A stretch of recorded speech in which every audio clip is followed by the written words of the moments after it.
Dancing at Culver.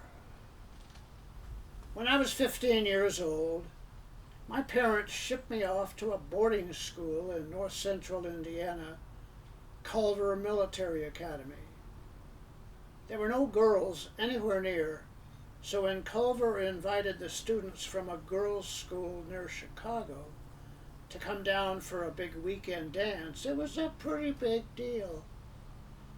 There were only half as many girls as cadets, so the school officials decided to match up one girl with two boys. They paired me with Butch Borland and told us our date for the dance was named Penny something. As Butch and I walked over to pick her up at the inn near the edge of campus, he said the whole arrangement felt weird to him. How could two guys escorting one girl even be called a date? I didn't think it was quite so weird, but since I had never had a date, I didn't have anything to compare this with. Penny was 16, blonde, and so pretty I could not even make eye contact with her. Butch, however, was all smiles and charm and smooth talk. I hadn't even figured out what I was going to do when it came time to dance. I had never learned how, even with the skinny little girls back home in junior high.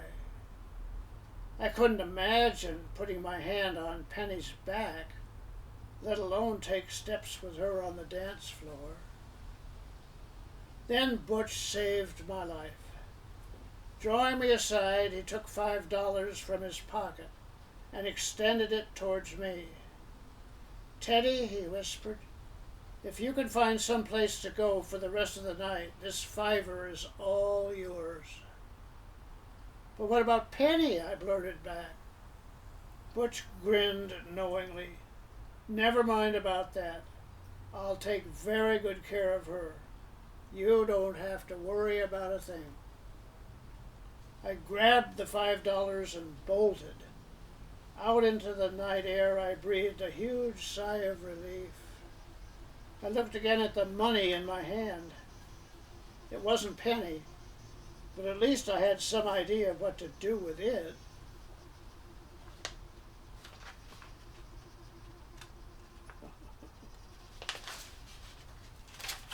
"50 years flew by. Suddenly it was May 1996. And I was back on the Culver campus for the golden anniversary reunion of my class.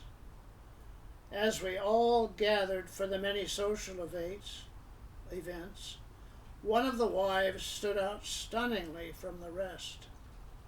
She looked to be still in her 30s, with raven hair, creamy skin, almond eyes, and a figure to die for. Her name was Melody, and she was the wife of our classmate, Butch Borland. Butch still looked fit and muscular. I recalled how in recent years, nearly every issue of our alumni magazine contained an item submitted by Butch about his weightlifting victories.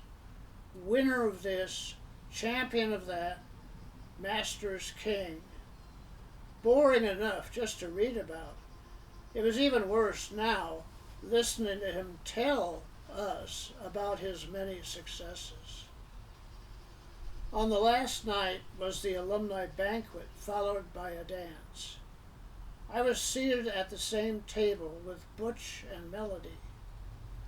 As he continued his monologue about his weightlifting prowess, I saw that Melody was looking away with a somewhat pained expression on her face. I caught her eye and dared a wink. To my surprise, she smiled pleasantly and winked back. Butch hardly seemed to notice as I led his wife to the dance floor. Our conversation moved as smoothly and easily as our dancing. She seemed genuinely intrigued as I told her about my life as a doctor, and my second career as a writer. Each time I offered to return to the table, Melody replied, "No, let's keep on dancing. This is such fun and I want to hear more." After about an hour, the band took an intermission. Melody and I returned to our table, where she sat next to Butch. Slumped low in his seat, he barely glanced at her. She looked at me, smiled, and winked again. I reached into my pocket and found a $5 bill. Leaning across the table, I pressed it into Butch's hand. "Here, take this," I said. "Now we're square."